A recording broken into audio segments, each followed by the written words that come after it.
the Football Pod on Off the Ball in partnership with AIB, proud sponsors of the Football, Hurling and Camogie All-Ireland Club Championships. Hashtag the toughest. Hello there, and you're very welcome back to Season 3 of the Football Pod. James O'Donoghue, Paddy Andrews. Hasn't been too long, but we're back. We're refreshed. And we're excited for the year ahead, aren't we? Energized. Felt like a long time. How long are we actually gone? 6 weeks, is it? 6 hard weeks. Yeah, bit of an off What's season. gone on in those 6 weeks, Tommy? Big Christmas, New Year's, Man United are back. Ronaldo's gone. Messi won the World Cup. Yeah. And we've had the world's greatest ever junior GAA football match. All in those 6 weeks. Well, I would say GAA Junior Championship. The whole thing was unreal. It was amazing. Starting off in Kerry, like the whole Kerry Championship was unreal. I described Fossa's win as fairy tale stuff yesterday. And I got accused by a lot of people that it shouldn't be regarded as that because of the way that the Kerry systems are set up. Is it fair to say that Fossa's win was a fairy tale, James O'Donoghue? It was, but no matter who wins, you're always going to try and pick a hole in why they won it or try and explain it away some way. But fair enough, look, we've had this argument 100 times. Kerry only have 12 senior teams. Everyone else has 16, which means that they have 4 extra in the intermediate and it filters 8. down. You only have 8 senior teams. Oh, do we have 8? Yeah, sorry, 8 senior teams. Bygones be bygones. Put it into context first. Fossa are a small 8 club. is a bit low, right? Huh? Fossa are a small club. They're on the outskirts of Killarney. Yes, very well. Yeah, they're a growing club. They have, say, if you even think about the parish rule, right? A lot of people used to be playing with Legion, Crooks, whatever. Now they're living outside of Killarney a little bit in kind of the Fossa region, so they're going to pick up a lot of young players. So they've made their money. They're a coming team. So what you're saying is they made their money and they've moved out to bigger houses out in the country. Is that what happens in Killarney? Once you get a few quid, you go out to Fossa. That's it. That's the gig. And they have the Cliffords driving it. That's how Kilmacud Croke started, lads. That's what happened.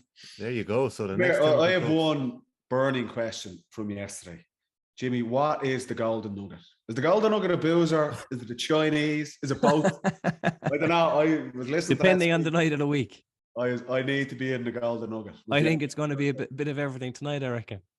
Yeah. No, it's a great pub just outside Killarney, near the Europe Hotel and kind of out that direction. Not nearish, but out that direction. Does it have room for a roadshow? It does have room for roadshow. Actually, yeah, they've done a lot of work on it recently. They've built a good outdoor kind of back area. You get a few quid off the golden nugget, are you? I'll be sending in the invoice after this. Kerry tourism. Lads, right, in all seriousness, great to be back and all. What about the last 10 minutes of utter shithousery in that junior match yesterday? We have to cover this. I don't watch a lot of junior football, but I was loving those final 10 minutes and the aftermath. It was the best. It was the best entertainment you could hope for. Spectacular. Can every week be a junior championship match? I can't believe he sent Clifford off. I just assumed he had to. No, but it was brilliant. Still, I was like, there's no way he's sending this man off. He had to after sending off the couple of Tyrone fellas. There was a big difference now between the red cards. Like the hit that number 24 put in on Pawdy. That was shocking. That was shocking. David Clifford's tackle was the most cynical thing you can do, but that's what you do. Like, he was a second yellow. It was no arguments. He knew he was getting sent off. That's fine. Slowed the game down. Perfect. But then, did you see him when he got grabbed in between the legs? I did. That was shocking. That was shocking because you can burst one of them. Oh, it's happened on GH. They grabbed Clifford's golden nuggets. Yeah. No, I was laughing. Actually, sent off. What was it? 3 points up, like 4 minutes in the injury time, and all the Tyrone boys are going over giving him lip. I'm going, are you winding me up? You're losing. He's after scoring 40 points from play against you. Would you get a fucking grip? Did you? No, the hit on Paddy Clifford by that fella. That was bad form. That was shocking. He was only on for 2 minutes. He came on to do that. Like, isn't that like just for? But the down, like you'd say, that's arguably probably their biggest day as a club. Up to Croker on national television, a really good game, and they've got to be looking at that today, going, that's a disappointing finish for them. Even afterwards, there was a little bit of needle. It wasn't the most gracious post-match afterwards. I thought it was a bit, as a neutral watching it, it was top-class entertainment. But I just think it looked a bit bad at the end. They have 4 guys sent off for what was a pretty good game. They'd be disappointed. Yeah, And they thought that was the end of it. Yeah. And then Winston Churchill gets up and gives one of the greatest speeches.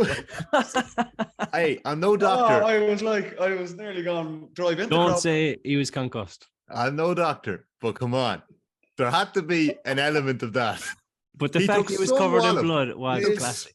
I don't know Paddy Clifford. Is he normally, you know him more than I would, Jimmy? Is that in character for him? I've never seen him with a microphone in the hand. And look, I'm not surprised at that. I'm not surprised. Everyone has had a bad outing with a microphone. But like, if he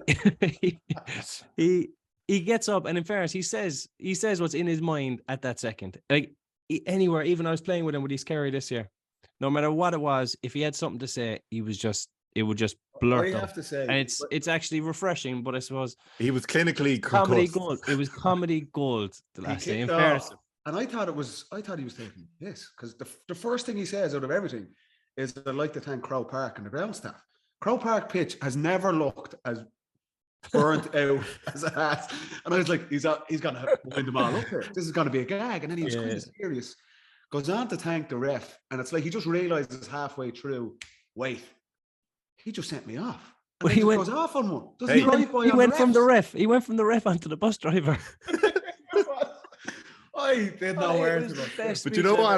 Do you know who was Wasn't even lucky? getting it now the crowd though. Do you know what I mean? Like, he'd like on 3 cheers for whoever, Tony and the Golden Nugget, and they're waiting for a roar out of the crowd, like, and not a Dickie. But the cameraman had a great one as well, because just as Paddy starts mentioning the refs, the boys are going down the tunnel.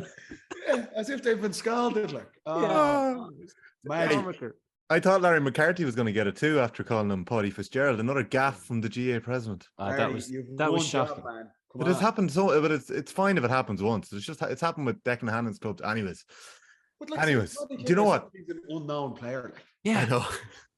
It's not like it's the Fitzgerald brothers playing for Fossa. 2 players like in the country this year. I don't know what to mark that down to, but to be honest, getting away from the anarchy and the carnage, the Clifford shootout with Devlin to start off that first half, like Fossa and Stewartstown were in a game, and before the first red card, which is idiotic, it's stupid, it's a red card, but the little dun to the face when Fossa had kind of clawed The back man that does ham it 3-point up, deficit. like, but It's a match. you It's know, now, Tommy, I agree with Yeah. you.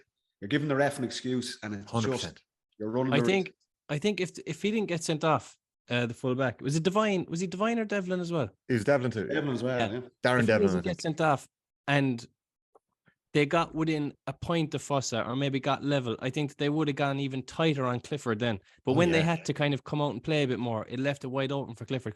So that Yeah. was actually a key moment when he got sent off. Like, I know some people are saying that it shouldn't have been a red card. It was stonewall red card, a it jab wasn't. in the face, a jab in the Red. face. It was a red. If And hey, like, do you know then what? they're If it was saying any that other Emmett pitch, O'Shea- if it was But any then they other were pitch saying in that the Emmett country, though. O'Shea, Oh, yeah. Emmett O'Shea shouldn't have gone down, right? He got a punch in the face. Imagine if he stayed up, right, and your man didn't get a red card and Fossa lost by a point, and he had to go home then to Fossa, and they'd be saying, you just got punched in the face and you stayed in your feet. Do you know? Yeah, I don't know. I don't know if he died now. Are you turning over a new leaf this year, Jimmy? That's what I As was gonna ask. dive. He got punched in the Other face, disciplinarian now after all your red cards last year. Two. If you Jimmy, get a punch both in the face, overturned you're on appeal. entitled to go down. That's my point. No, I Would you- agree. I agree. It was a red card. Or was it? Yeah. It was a big turning point in it. You always felt like the cliff in the junior match. I mean, and it's not like I was looking at it. It's not like he's playing with and he's getting 40 or 50-yard kick passes in. There was times there he'd literally run out, like not really good runs at all. He'd run out like 50, 60 yards straight out from goal and literally just take the ball off someone and then just beat 4 players. But even the points he was kicking weren't easy kicks. Like, he was No. kicking high quality scores. Like. spectacular again. And we said this last year. Every time he's on the pitch, he's adding to. I don't like using the word legacy with a 23-year-old, but he is just building up. like, I know it's 2023, but the 12-month season he's just come through. 2 games he lost, Sigerson final, obviously, and then one of the group games. Jimmy, did I read that right? Didn't matter in the end, but what a did Mark O'Shea's club, let's try beat them. in one of the final group group In the games. group games, and then they beat them in the final. Then Yeah. in honestly, the best game I was ever at. You said earlier on the 2 best games you've seen this year were junior matches, and was that the second game? Yeah, no, look, Why, I Jimmy? know. the Cliffords are playing in these games, like, so you'd enjoy watching them anyway. But the way they're playing attacking, attractive football. Right? I know they have Clifford inside, but still they have Emma Shea and a few more on the forwards. They're long kickouts out to Matt Rennie, who's fielding them.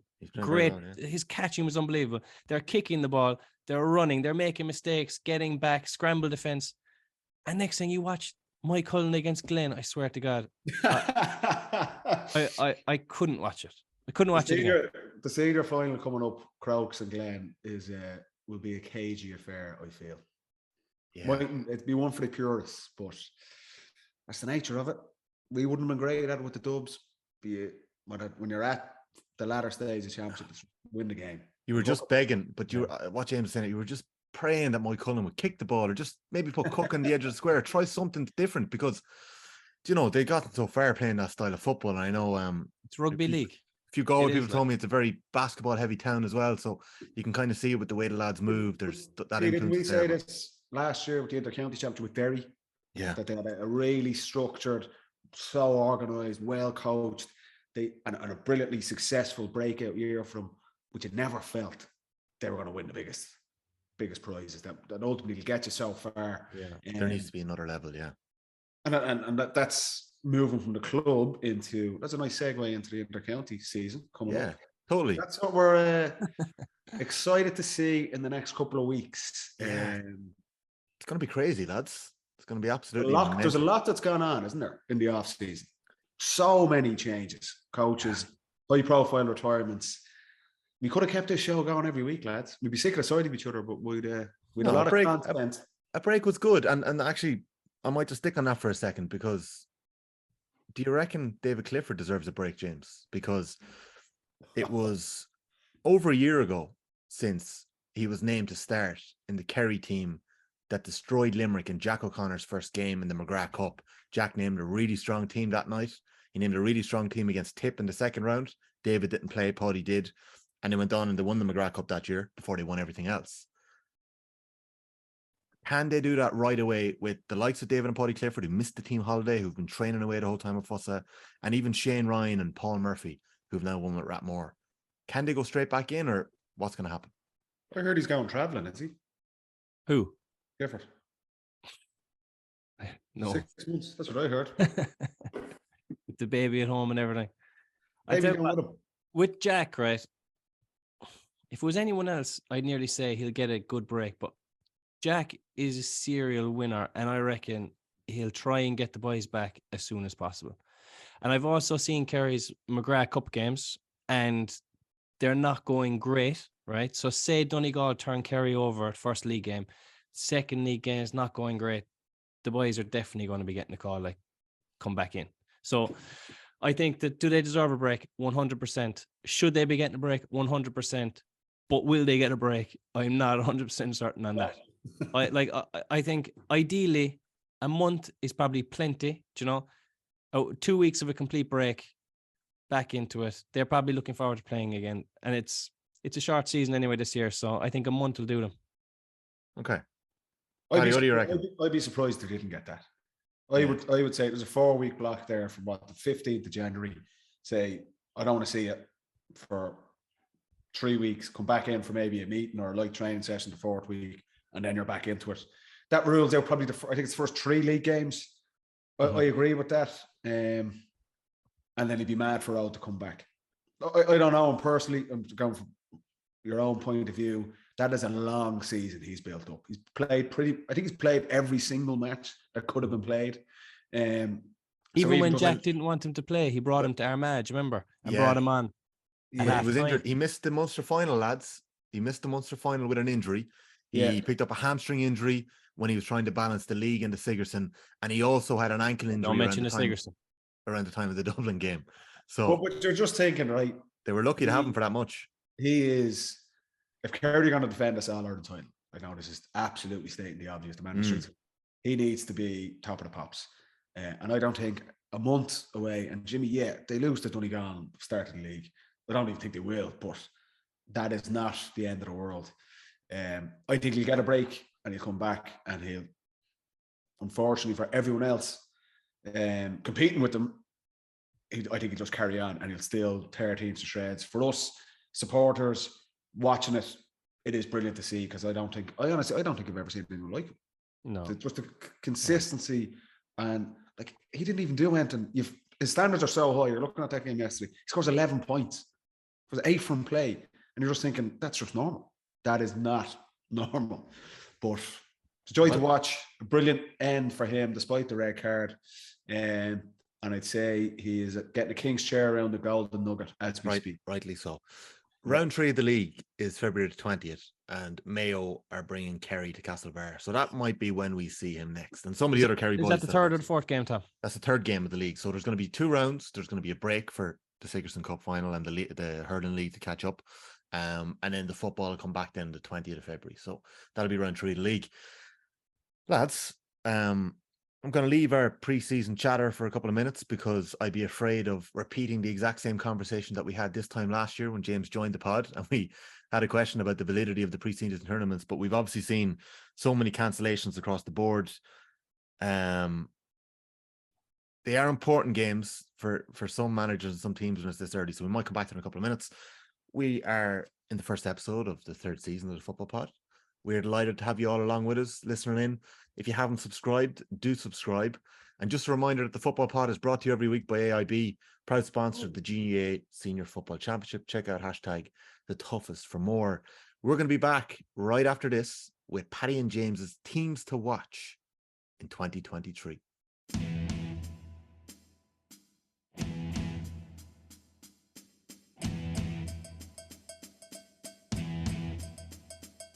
All right, you're very welcome back to episode 1 of the Football Pod with Paddy Andrews and James O'Donoghue. Season 3 is underway. We're getting stuck into the 2023 season. We mentioned how crazy the calendar is going to be this year.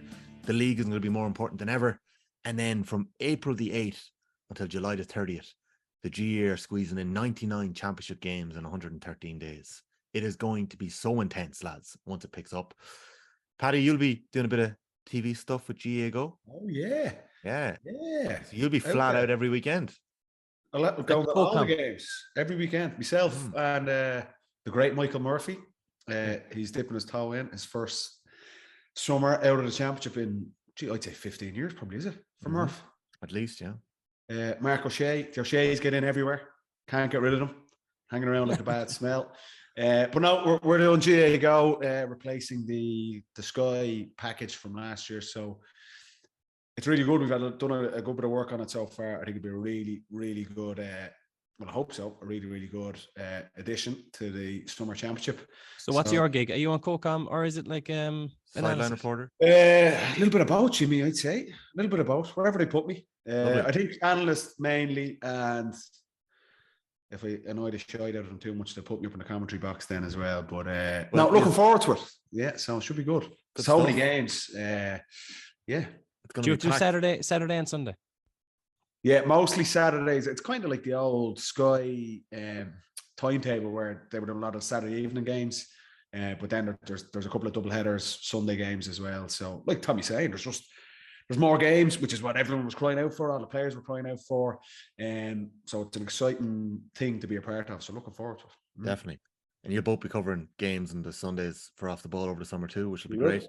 Yep. So we'll get back into that as well, because it is exciting, but we're not going to get into that right now. But there is going to be dead rubbers again. There's going to be so many games before we eliminate a couple of teams. So we'll get into that maybe a little bit. Doesn't matter, Tommy. I'll sell it. Whatever game it is, I'll sell that game. I know you will. I don't think you have it in you to bullshit it.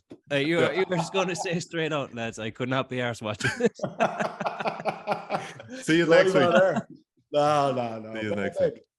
All right. Paddy Andrews, can you give me your team to watch in 2023? And I know you did a lot of thinking about this, because I asked you the question 6 days ago and you only got back to me about an hour ago. So up the walls, T. Up the walls. Who is it? Are we talking Division 1 here or just in general? Who is your team to watch in 2023? I am intrigued to see what Tyrone do this year. I like what I've seen from them already in terms of the McKenna Cup final against Derry. I don't think the 2022 season could have gone worse for Tyrone, really. The off the pitch stuff, losing a huge chunk of their All-Ireland winning panel. There was clearly, we've even seen murmurs coming out from within the camp. There was something going on there. It's just a bad vibe throughout the whole season. They're key players, like Player of the Year, Kieran McGeary. They're all-stars, the likes of Conor Myler and these guys, Hampsey, massive players for Tyrone. They just didn't perform over the entire season. I can't think of a game. Like the National League was poor. They kind of get away without being relegated.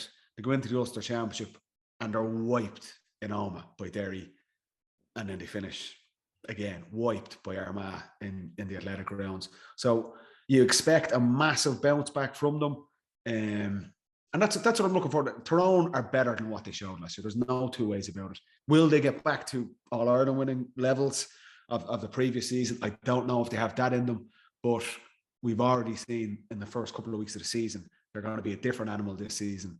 And I'm intrigued to watch them throughout Division 1 because I think in Ulster, I don't think Donegal will be as strong. Obviously, losing Murphy, new coach in there. Monaghan couldn't get a manager to come in to take the team. A lot of their key players are a little bit older. You'd look at Tyrone. I expect them to have a really, really big impact in the National League and in the Championship in 2023.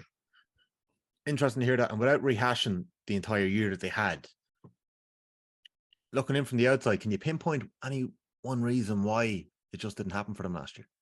It's hard to know. Like a lot of those guys, first All-Ireland title, that probably came out of the blue a bit. Obviously, under new coaches, there was an energy about Tyrone when they won the All-Ireland in 2021. That the Mickey Hart reign had probably gone a little bit stale at the end. You could say the same probably about Mayo with James Horan's finish last season. There's just a cycle just comes to the end for a team. New manager comes in and there was a bounce with Tyrone. You could see it throughout that whole season. And they capitalised on it. They got the opportunity, got to an All-Ireland final. Dublin and Kerry probably took their eye off the ball.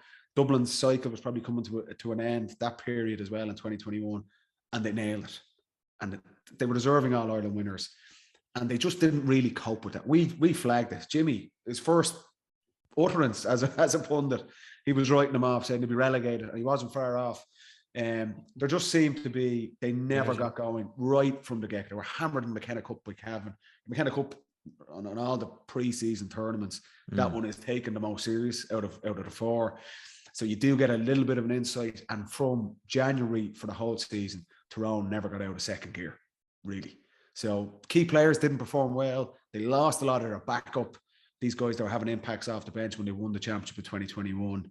And it was just a shambles, an absolute shambles for them. But I expect them to turn it around big time in 2023. James, I think one of the reasons why you had asked that question about Tyrone so early into your punditry career was the fact that their team holiday had been so late in the day, and you were wondering whether they would be able to get back into the groove of things quickly enough, especially in Division 1 where it's so cutthroat. Their first two games this year are Roscommon away with a new manager, Davy Burke and Towan Roscommon, and Donegal at home with a new manager and their talisman from the last 15 years, Michael Murphy, gone. Tyrone will win both of them. Yeah. Are you calling that now? James, are you expecting Tyrone to rattle into this year? Are you surprised by Paddy's pick there? No, I'm not surprised. And I agree. And last year, it was obvious. I mean, they were after winning in All-Ireland, unexpectedly, as Paddy said, the debauchery of a team holiday coming back, and then they changed the format to make the season way quicker. So they were just caught on the hop, and it happens. And then they probably started falling out with each other, just spiraled out of control. But then once they got a hold of each other in the winter, which I'm sure they would, because they're brilliant at getting back around together. Once they got that group back together, they'll be a force straight away. And I agree. They'll 4 points to start them off, and they're back.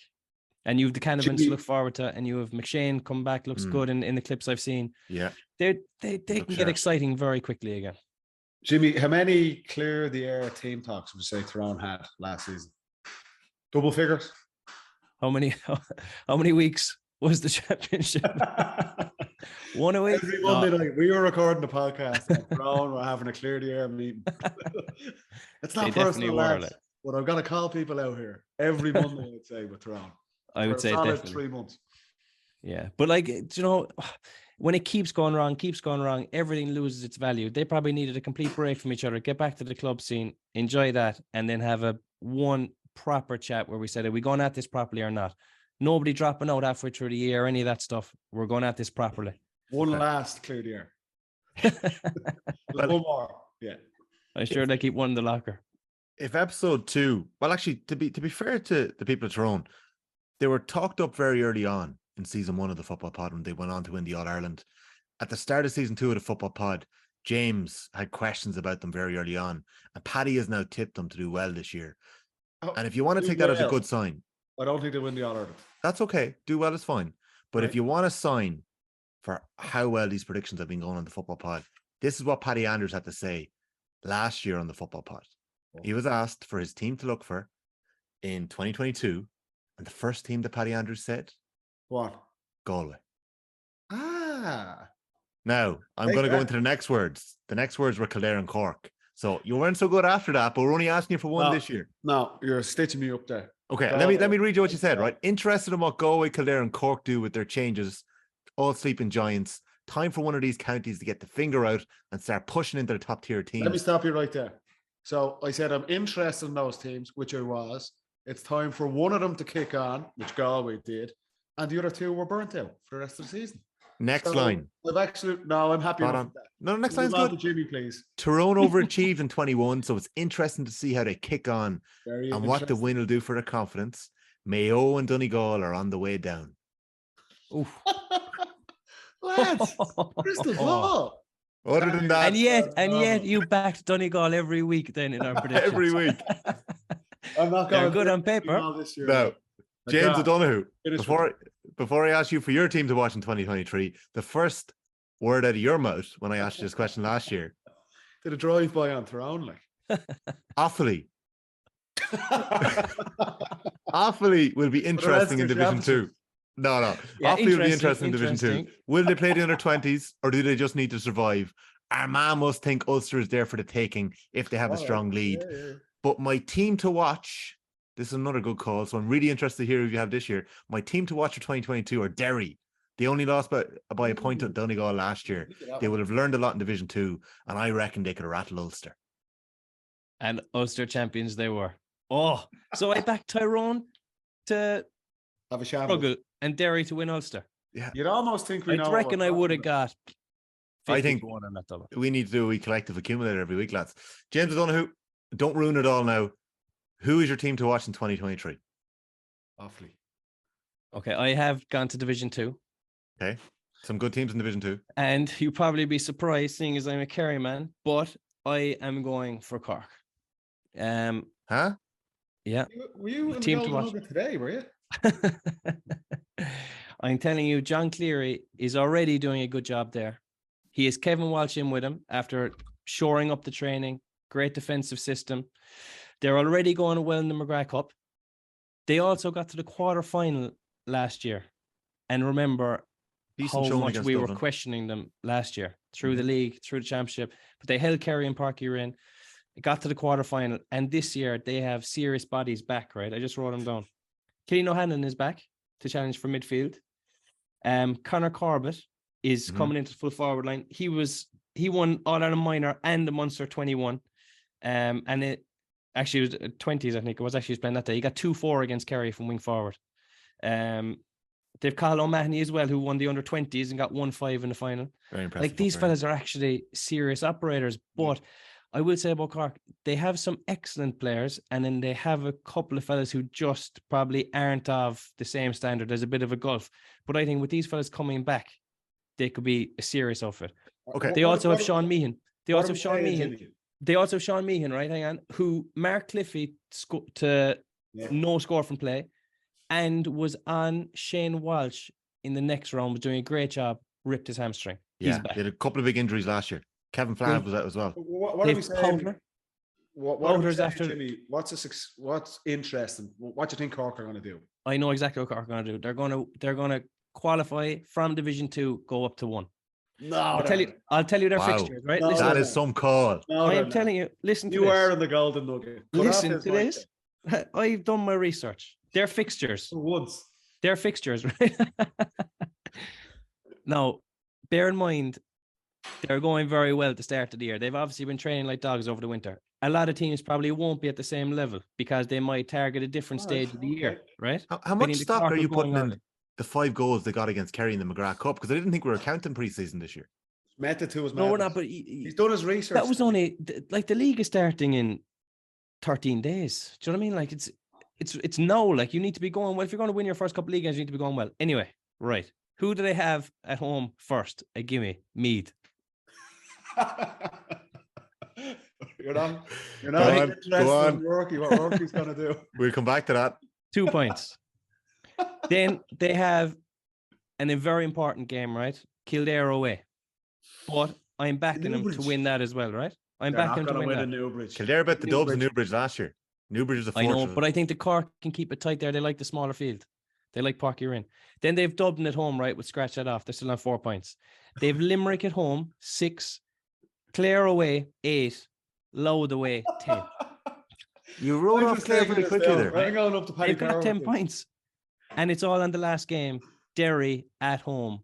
Parky That's Creek. well past. That's 12 points. No, I'm saying they have 10, but at least if they have something to play for come the last game of the season, you never know what can happen. So your tip, promotion from Division 2 are who? Cork and the Dubs? Dublin. Yeah. Oh, the Dubs will walk it. But I What think the about Cork, the- I think the what about Cork the are the Ulster best of the rest. Well, they're not the best of the rest. Derry are the best of the rest. But I think that if Cork have something to play for there, they can Okay. topple Derry. They'll both lose to Dublin. And I think they're better than Meath. They'd be close enough to Kildare, but could beat them. That would put them second or third, Well, which is some improvement from last year. I want that clip, Tommy, and I want that saved. no, And it, every it, week I'm it's going to come clipped. back to Jimmy. 2 points, 2 points, 4 points. I'm telling It's you, clipped, Cathal it's clipped, O'Mahony, Conor and it's Corbett, saved. these fellas are serious players. Well, just to say, it is refreshing to see a bit of research being done on the pod, lads. Incredible, And isn't it? secondly, your insights have been bang on the last couple of years. So I'm listening to both of you here with Tyrone and Cork. Experts, I believe they call You it. see, Tyrone, for Paddy's tip to be successful, they're going to have to win the All Ireland or Division 1. They're not going to win the All Ireland, but I do think they can win the league. I think they'll have a really strong league. I don't think Kerry are going to have a great league. I don't think Agreed. Donegal are going to have a good league, or Monaghan. The Rossies, you know, even with new coaches, can the Rossies get out of the yo-yo? I don't know. I'm not entirely certain. I'm interested with Mayo. Yeah. They've lost Keegan. Keegan was never great for them in the league. Anyway, I think his impact will be felt more so in the championship. But That's fair. McStay, like I know we're going to talk about this later on, Tommy, about players to watch, and there's a Mayo player that I've picked for that. But Ooh, I interesting. think Mayo and Tyrone could have good leagues. That there's Okay. I expect Well- to bounce off both of them. Well, let's stick on Division 1 here. So we're going to talk about Division 1 and 4 this week. And next week on the Football Pod, we're going to have a look at Division 2 and 3. Division 2 and 3 are actually probably the most important divisions in the league this year, because Division 1 are guaranteed to play in the Sam Maguire. Division 4 are guaranteed to play in the Tailteann Cup. So Division 2 and 3, there's a bit of slip and sliding going on there. There's no point in doing. So he's just done Division 2. We can scrap that. No, he has Let's move completely wrapped it forward up. to the championship when it comes to Division 2. Do you want So who's the- going to go down from Division 2 tonight, or will I wait for No, next we'll week? do that next week. We'll You do that have it next all week. done out there. He's like Rain Man there with his calculations in the background. So Division 1, lads, we've got Kerry, reigning All-Ireland champions. We have Galway, All-Ireland runners-up last year. We have Armagh, Kieran McGeeney in, I believe, his 9th year. And we have Tyrone, who failed to defend their All-Ireland last year, and still have Dooher and Logan in charge. And the next 4 teams, Roscommon hired Davy Burke after a long search, and a couple of rumored people taking over at various stages that never came to fruition. Davy Burke is in, very highly rated young manager. Donegal waited a long, very long time to hire their new management ticket, and Paddy Carr came in alongside Aidan O'Rourke. They've also lost Murphy, which is something we'll come back to a little later. Monaghan and waited. I had an awful long wait and an awful struggle to replace Banty. Jason Sherlock, by all accounts, had engaged with the Monaghan County Board in September. There was talk about that. That didn't happen. Vinnie Corey, a Monaghan legend, has taken over. He's 39, very young. Ideally, I'm not sure Corey would have taken it right now. Maybe he would have, waited a little while to get a bit of separation there and build it up. But the chances came and he's taken it. So Monaghan have a new manager, and Mayo with Kevin McStay and his dream management ticket, who are obviously appointed in a very public way last year when all the management tickets were revealed, and Very showbiz, wasn't it? Like, very X Factor-ish. Yeah. So Division 1 is going to be very, very interesting. You've got 4 new managers, lads. 4 new managers. Taking that over must this be year. unique to you. Half the teams in Division 1 are under new management. Madness. I'm sure we've seen it in lower divisions over the years, but you're looking at 2 of the big teams in Connacht and 2 of the traditional big teams over the last decade in the Ulster Championship are under new coaches. I worry for Monaghan and Donegal. I think Monaghan, an unbelievable decade, starting with Malachy O'Rourke and brilliant players. You've already seen a couple of them step away. You felt like Monaghan got the absolute maximum out of their playing pool, out of the resources they had. I get a sense that that's probably at the end now. It's never great when you're literally no one wants the job. And that's maybe not totally an indictment of Monaghan. I think that's also shines a light on the challenges and the requirements to manage a senior intercounty team, an elite senior intercounty team, that they couldn't get anyone to take it. I think they'll struggle. Donegal without Murphy is they tended to underperform even with Murphy there. And as brilliant a player as he is, I feel like even off the pitch, his persona, his leadership, what a massive loss that's going to be. And if you're Paddy Carr, I mean, the first thing you're doing, we said this at the time, he is so important to that team. So that's a massive blow to Donegal, and I feel I can see them struggling as well. And then I suppose the question mark is Mayo. I think Tyrone will bounce back. I've said that. But Mayo, can they get the new manager bounce? Tommy Conroy, Ryan O'Donoghue back, Cillian O'Connor hopefully back to full fitness for Mayo's sake. Can they just get a clear run of injuries and try and hit the ground running? That is the massive question with them. You just don't know. You just don't know what Mayo. You've actually got forwards there, Paddy. Like you've Orm and you have Carney as well. Like they're kickers. Yeah. Adding Tommy Conroy and Ryan O'Donoghue are with new players. Probably they're 2 of the, would you say, top 10 forwards in the country, probably on their day. Well, they were in 2021 for sure. Yeah. So to put them back into a team is unreal. I would worry that they've lost Keegan. It's a big one. Why did he let him go, McStay? Like, I would have done absolutely everything. I don't know if it's McStay's fault. I mean, I've said this loads of times. Retiring is such a personal thing. Keegan's got a couple of young kids and stuff. He doesn't know anything. He has been, for me, the best Mayo player I've ever seen. He has been incredible, no doubt about it. I don't think it's McStay necessarily not doing well to keep him. But I don't think whoever the coach was going to be. There was murmurs about this really from the end of last season, wasn't there? Before McStay was even brought in. I don't know if you heard it, but Lee was speaking to the Mayo Football podcast and Mike Finnerty on that podcast there during the week. He spoke to him and he said that he's met Rochford and McStay, and like Keegan's been spotted speaking to Rochford in November, and I think they were hoping that he'd come back reinvigorated after winning that championship at Westford, which is such a big thing. And he said he'd meet McStay and Rochford and the lads would leave giddy, thinking that they had him. But he'd go home, and he knew this. He said he'd go home and he'd sit on the couch, and he kept coming back to the same thing. He just couldn't get away from the fact that, I don't know when it happened, but he just has this feeling that he wants to be more than a footballer, and it's to be a dad or to progress in work. And the football had taken up so much of his life for so long that maybe now was the time. And I think if you have that feeling, and from listening to the Mayo lads, Colin Boyle and Andy Moran were off the ball the morning after he retired, and they spoke about the standards he set in training and the fact that he was always number one in everything he did. He was a freak on the training ground, that if he doesn't feel like he can set those standards, maybe he doesn't feel up to starting a completely new cycle again. And like Paddy, you did that. You actually, when Jim left, I'd imagine you considered leaving, and you gave it one more year with Desi as he was embarking on a new cycle. Was that a tough thing to do? Stepping into a new cycle? Different. I think it's different for the boys though, because you had 5 or 6 All Irelands. I would say my own experience. I knew it was my last season, and I got in. I actually thought I was as fit and trained as hard, and was because I knew this was it. And it just didn't happen because I got injured, and then COVID happened. So it was a bit complete fucking disaster in the end. But I could leave then, and I'd absolutely no regrets. And Jimmy's right. It's with this with Johnny Cooper, obviously in Dublin, be a massive loss as well. It is different. And not to be flippant about it, if we won a 7th or an 8th All Ireland, that didn't really matter. I achieved, been blessed to be part of the team and achieve everything we did. Going back, there wasn't any sense of regret. And we spoke with Andy about this, and for someone like Lee Keegan as well, there's always that when you haven't got the biggest prize, that there's is this if I leave and they win the thing, and I'm out 1 year, I would feel that sense is nagging there. So you can probably stay a bit longer, even if you're having those thoughts. But that's if you're having those thoughts yourself before the season even starts, because it's hard. January, February, March, training in those conditions, what you have to do, the sacrifices you have to make. If you're thinking in any way, I don't know if I'm all in on this, that is not a good starting point.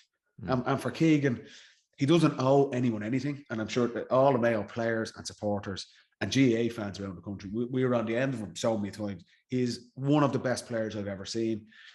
But it would have been a massively difficult decision. But he said it himself. He knows himself. It's not up to anyone else. It's not up to Roxford. It's not up to McStay. He's got a family. He wants to do his career, whatever it is. But that's just the nature of it. James, without putting words in your mouth, and I'm not going to put words in my mouth, I'll let you say it. You think this points at maybe the fact that Keegan doesn't think it's going to get done in the year that he's out? I think that if you think you're going to win the All Ireland, and you genuinely believe we have the group, and a lot of time you don't actually rationalize it too well, because you always think you have a chance of winning the All Ireland. You know, even if you're ranked 4th or 5th, you think if everything goes our way, we can do it. But I think that if he genuinely thought, yeah, this management team is gonna do it for us, we're gonna go all the way, I think he might have been able to, McStay might have been able to coax him to stay around for another couple of months. Even if he had to make it as easy for Keegan as possible, leave him out for 2 months.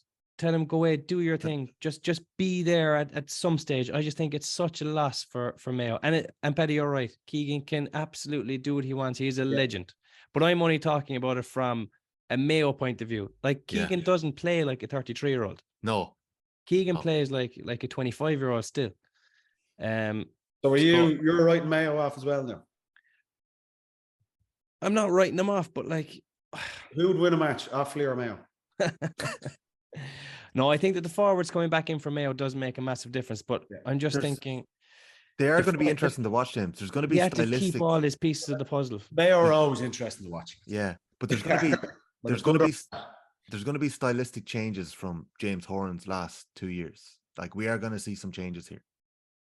Does that contribute then? Because Keegan's great. He was the absolute peak of Mayo's running game. He was the man. It was based around him, and then you get guys like Durkin and Donny Vaughan and these guys coming off him. McStay will want to kick the ball. They'll try and kick the ball along. Does that play into Keegan's side of things as well? Maybe. Yeah, maybe. Yeah.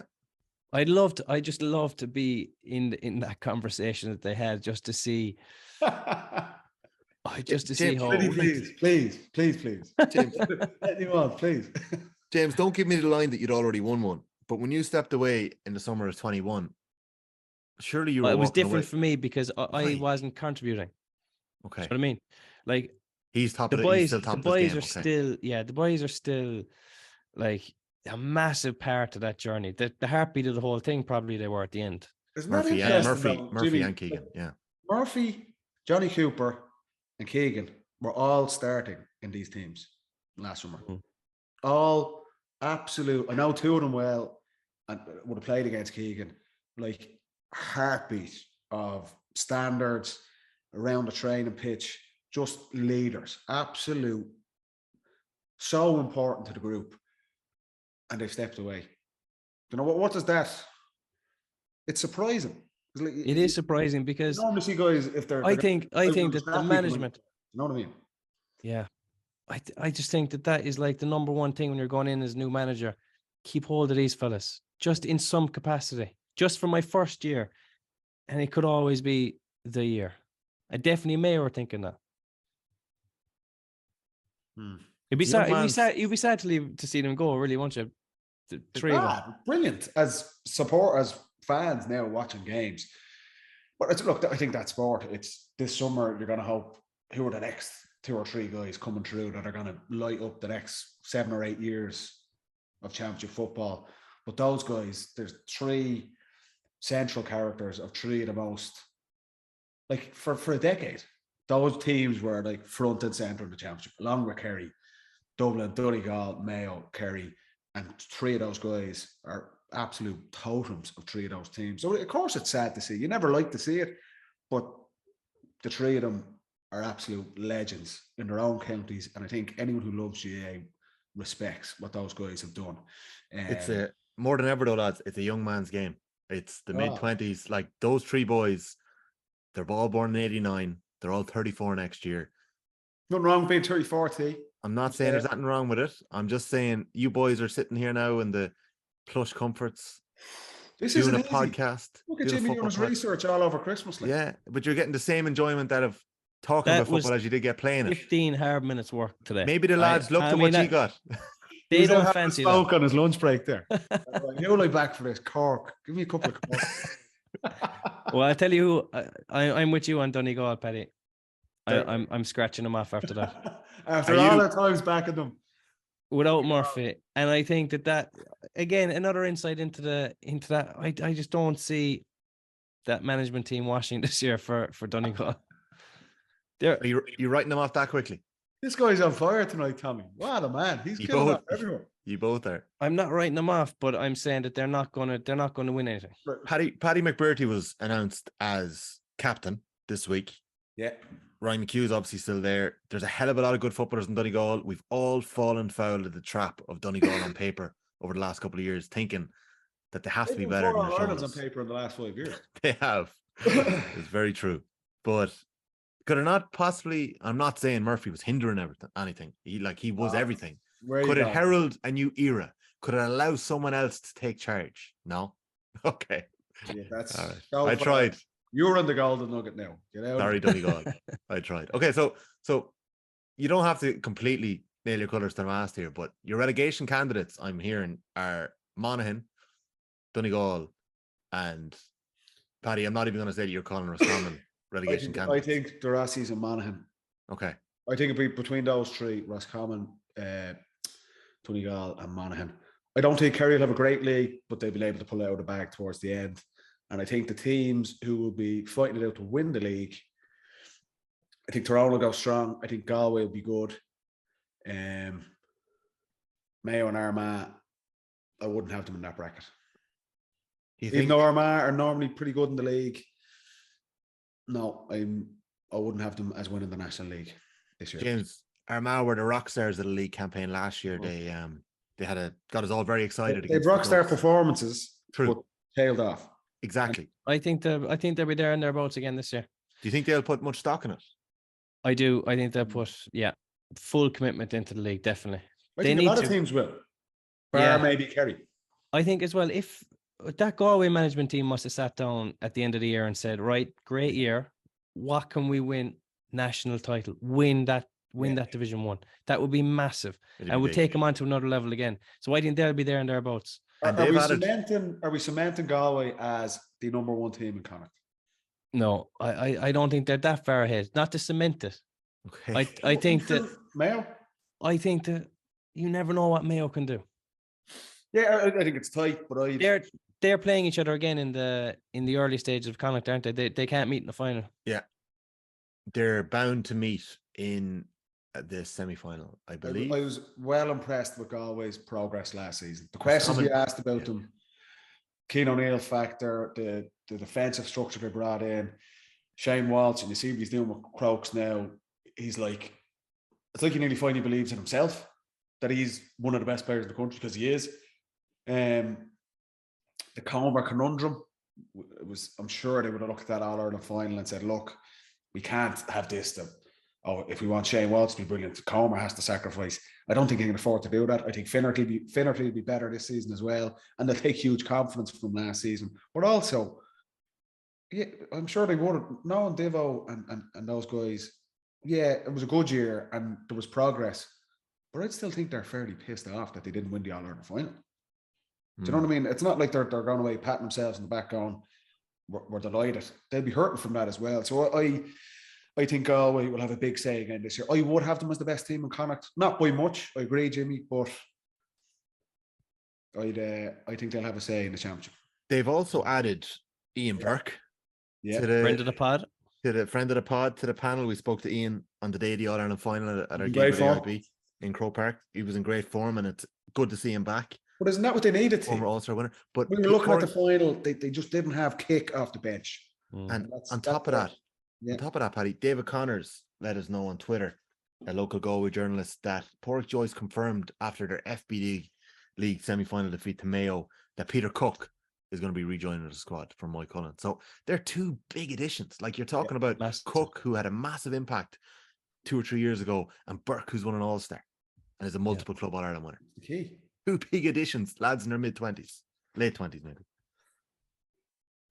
Yeah, so that's exciting. I think Galway are going to be strong in the league, I agree. And I was interested to hear you pick out Tyrone, and we'll come to Cork maybe next week on the pod, James. We'll come back to it. We'll see. Does your predictions They'll be in stand up? Division 1 next year. Give us something to talk about. In terms of Division 4, lads, we've got Carlow, Leitrim, Laois, London, Sligo, Waterford, Wexford, and Wicklow. Wicklow have a new manager in Oisin McConville. Wexford have a new manager in John Hegarty. Waterford, Sligo, London, Laois, Leitrim, and Carlow have all retained their management team. So a lot of movement kind of hinged on the Mayo job this year. Andy Moran's co-manager Mike Solon was up for the Mayo job, didn't get it, had a really good ticket together. He went back to Leitrim. He's back with Andy, so they've got their team together. They've actually lost their captain, David Bruin, but I think they've added a couple of interesting players to the mix this year. He's gone travelling, and Donny Rinn has been appointed as captain. Sligo bet Leitrim in that Tailteann Cup quarter-final last year to get to the semi-finals, got to play in Croke Park. Tony McEntee's in charge again. They could have an interesting year. And Oisin McConville was obviously in the mix for the Mayo gig as well. He was on the Ray Dempsey ticket, and he is taken over as the Wicklow boss. So big personalities involved in Division 4 this year. It's going to be some interesting games. Any team that you'd be particularly looking out for? Billy Sheehan and Laois. James, they've had a tough time the last couple of years. Ross Munley is another one of the legends of Gaelic football, has retired this year in the winter after he must have been the longest serving player in the game. I think he was. I think Niall McNamee could be the for Laois. That is an alarming slide for them over the last 3 or 4 years. You remember Mike Cork was there. They had well-known players, well-established players, experienced guys, and it seems to have just gone off the rails completely. For them to be Laois should not be in Division 4. They're sticking with Billy Sheehan. Without a doubt, if you're looking traditionally, you'd say Laois have got to fancy themselves to try and get out of Division 4. But I'm not seeing any momentum behind that team. I'm not seeing any sparks that you think, or green shoots. Yeah, that there's something positive there. I wouldn't put money on Laois getting out of Division 4. I think Leitrim and Sligo, I would tip those two teams to come out of Division 4. It'd be interesting to see, can McConville get a tune out of Wicklow? From his point of view, I just thought, I was surprised at that gig, to be that move, to be right in the mix, to be involved with Mayo, where you're talking about winning All Irelands, and that's the ambition there. You're going to the other end of the scale. No disrespect to Wicklow, you're going for a team that's trying to win the All Ireland Division 1 to Wicklow, who they're struggling to get out of Division 4, really. So fair play to Oisin McConville for taking that challenge on. He must feel there's something there for them. And with Division 4, it is wide open.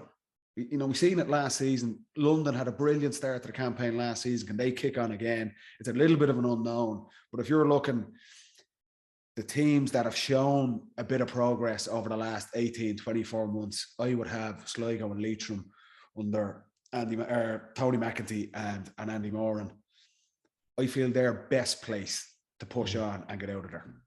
I agree. And last year in Division, like all those Division 4 teams were unlucky to have Kevin and Tip down there. Like they weren't.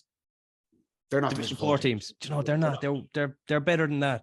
Kevin, no, you're down there for a reason. You are down there for a reason. We know that. But I think that they were a step above. Whereas this year, it's very level. And I agree. From what I saw from Sligo last year, I can see them kicking on.